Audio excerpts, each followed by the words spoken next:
벽이 흔들릴 정도로 간절히 기도해 본 적이 있으신가요? 간절히 부르짖고 애원하며 때로는 허공에 소리쳐도 돌아오는 것은 귀청이 멍멍해지는 침묵뿐이었다면 당신은 혼자가 아닙니다.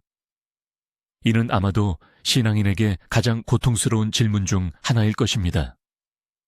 왜 하나님은 침묵하시는가? 오늘은 여러분이 이미 여러 번 들었을 법한 익숙한 답변들을 되풀이하지 않을 것입니다. 우리는 더 깊이 파고들어 이 침묵에 숨겨진 이유에 대해 이야기할 것입니다. 그것은 목회자들이 자주 언급하지 않는 이유인데 우리의 신앙과 기대의 근본 자체를 다시 생각하게 만들기 때문입니다. 마음을 준비하십시오. 어쩌면 오늘 듣게 될 이야기는 당신의 모든 관점을 바꿀 수도 있습니다. 우선 분명한 사실부터 인정하고 넘어갑시다. 하나님이 당신의 기도를 듣지 않으시는 것 같다는 느낌은 지극히 자연스러운 것입니다. 이것은 평범한 사람들뿐만 아니라 성경 속 인물들, 심지어 성인들도 경험했던 감정입니다. 그들 또한 주여, 언제까지입니까? 왜 주의 얼굴을 숨기십니까? 라고 물었습니다. 이에 대해 흔히 주어지는 몇 가지 표준적인 답변들이 있습니다. 이것은 믿음의 시험이다. 당신의 죄 때문이다. 혹은 하나님이 말씀하시는데 당신이 듣지 못하는 것뿐이다. 이 모든 것이 일리가 있지만 이것은 전체 그림의 일부에 불과합니다. 그리고 항상 그렇듯이 가장 흥미로운 부분은 눈에 보이지 않는 곳에 숨겨져 있습니다. 그럼 가장 중요하면서도 어쩌면 가장 간과하기 쉬운 이유부터 시작해 볼까요? 우리 대부분이 저지르는 첫 번째 실수는 바로 우리 자신의 기대입니다. 한번 생각해 보세요. 우리는 보통 하나님과의 대화를 어떻게 상상할까요? 대부분의 경우 우리는 무의식적으로 고객센터에 전화하는 것과 비슷하게 생각합니다. 기도로 번호를 누르고 하늘에 계신 상담원에게 우리 문제를 설명한 다음 명확하고 단계별 지시를 기다리는 거죠. 마치 치유를 원하시면 1번을 누르세요. 재정적인 도움이 필요하시면 2번을 누르세요 하는 것처럼 말이죠. 우리는 이렇게 간구합니다. 하나님, 제가 어떻게 해야 할까요? 이 직장을 그만둬야 할까요? 아니면 계속 다녀야 할까요? 이사해야 할까요? 아니면 이곳에 머물러야 할까요? 이 사람이 바로 저의 짝인가요? 그리고 우리는 한치의 의심도 남기지 않는 답변을 기대합니다. 영화에서처럼 하늘에서 들려오는 우렁찬 음성이나 적어도 두 가지로 해석될 여지가 없는 분명한 표징을 말이죠. 마치 번개가 정확한 곳에 치거나 비둘기가 올바른 어깨에 앉는 것처럼 말이죠. 하지만 여기에는 함정이 있습니다. 이러한 접근 방식은 하나님과의 관계를 거래로 영적인 소비주의로 변질시킵니다. 저는 기도하고 금식하고 교회에도 갔으니 제 할 일은 다 했습니다. 이제 당신 차례입니다. 제가 구하는 것을 주세요 라고 말하는 것과 같습니다. 이는 무한하고 헤아릴 수 없는 하나님의 능력을 우리의 개인 비서나 램프의 진이 혹은 기껏해야 아주 발전된 음성 비서 수준으로 격화시키는 것입니다. 이러한 접근 방식은 편리합니다. 우리에게서 책임을 덜어주기 때문이죠. 하지만 가장 중요한 것, 바로 우리의 성장을 빼앗아 갑니다. 만약 우리가 매 단계마다 명확한 지시를 받았다면 우리는 결코 스스로 결정하는 법을 배우지 못했을 것입니다. 직관과 지혜, 그리고 무엇보다 믿음을 발전시키지 못했을 것입니다. 믿음은 지식이 아니니까요. 믿음은 불확실한 상황 속에서의 신뢰입니다. 그리고 바로 우리의 잘못된 기대가 이 구원적인 불확실성을 귀청이 터질 듯한 텅 빈 침묵으로 받아들이게 만드는 것입니다. 자, 그럼 첫 번째 생각에서 이어지는 두 번째 아이디어로 넘어가 볼까요? 만약 하나님이 늘 말씀하고 계시는데 우리가 그분의 언어를 이해하지 못하는 것이라면 어떨까요? 당신이 현지어를 한마디도 모른 채 다른 나라에 갔다고 상상해 보세요. 거리를 걷다가 몸짓을 보고 대화를 들어도 당신에게는 그저 배경 소음일 뿐일 겁니다. 아무도 자신과 소통하려 하지 않는다고 생각하며 외롭고 길을 잃은 듯한 기분을 느끼겠죠. 하지만 사실은 사람들이 당신을 돕거나 뭔가 알려주려 하거나 그저 인사를 건네고 있을 수도 있습니다. 하나님과의 관계에서도 비슷한 일이 벌어집니다. 우리는 하나님이 우리의 언어, 즉 말과 논리, 직접적인 지시의 언어로 말씀하시기를 기다립니다. 우리는 정보를 그렇게 받는데 익숙해져 있습니다. 하지만 하나님의 언어는 훨씬 더 넓고 다면적입니다. 그분은 상황의 언어로 말씀하십니다. 당신의 삶을 바꾼 그 우연한 만남. 직장에서 뜻밖의 생겨 방향을 바꾸게 했고 결국 성공으로 이끈 그 예상치 못한 문제.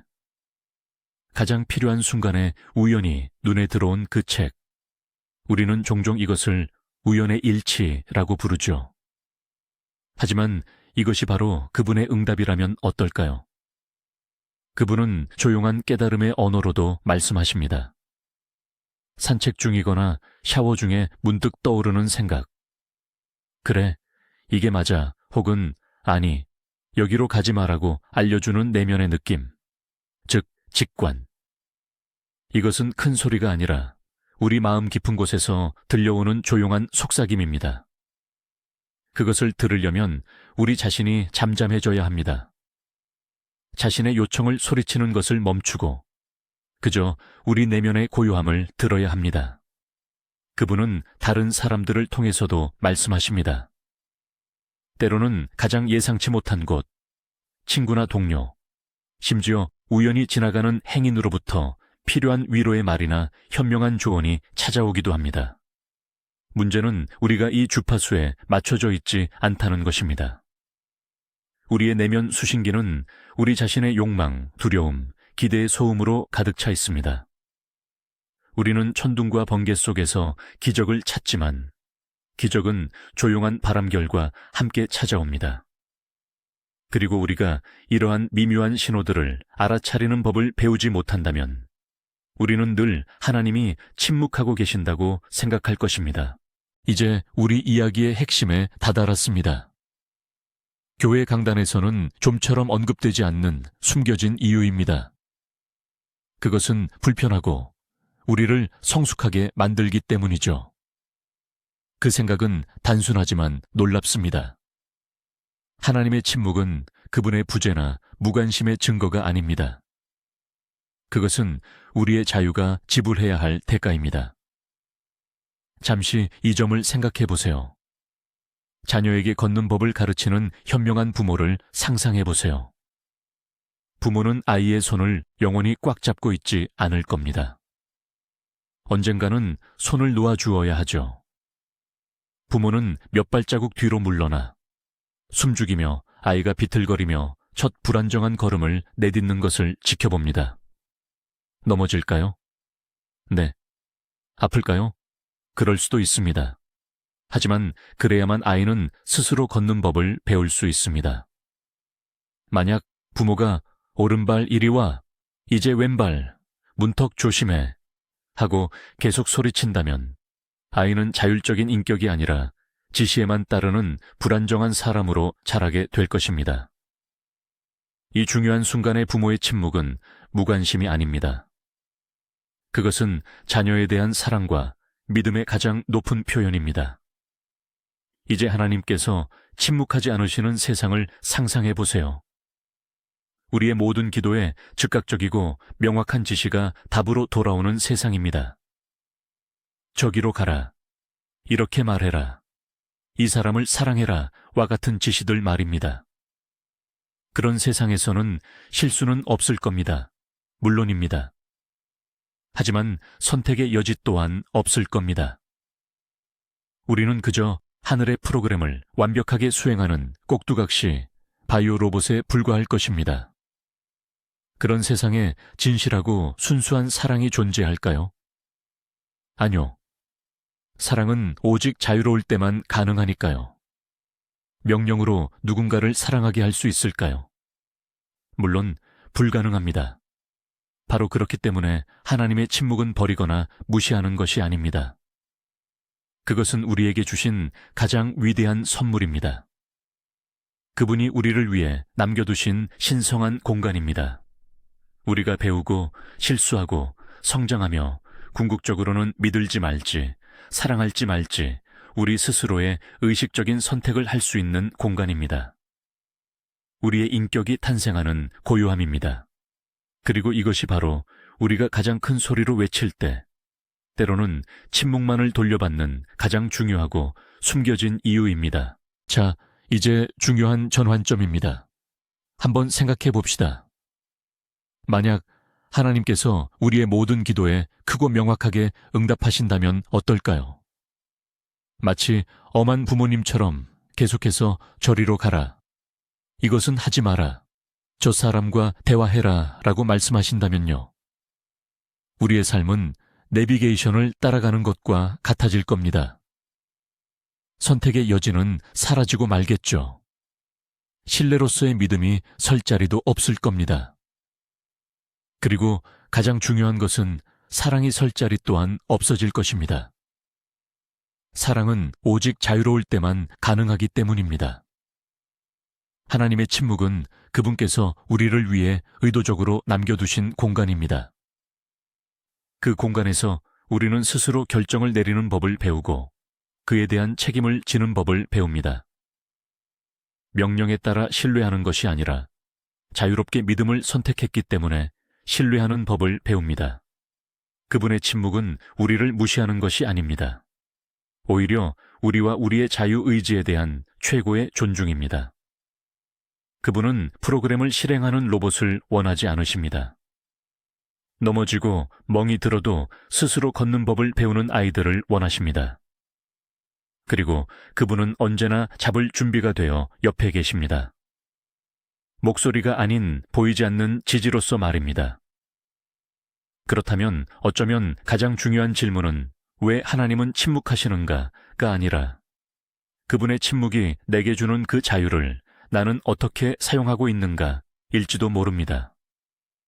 어쩌면 그분의 가장 중요한 대답은 말 속에 있는 것이 아니라 가능성으로 가득 찬 바로 이 침묵 속에 숨어 있을지도 모릅니다.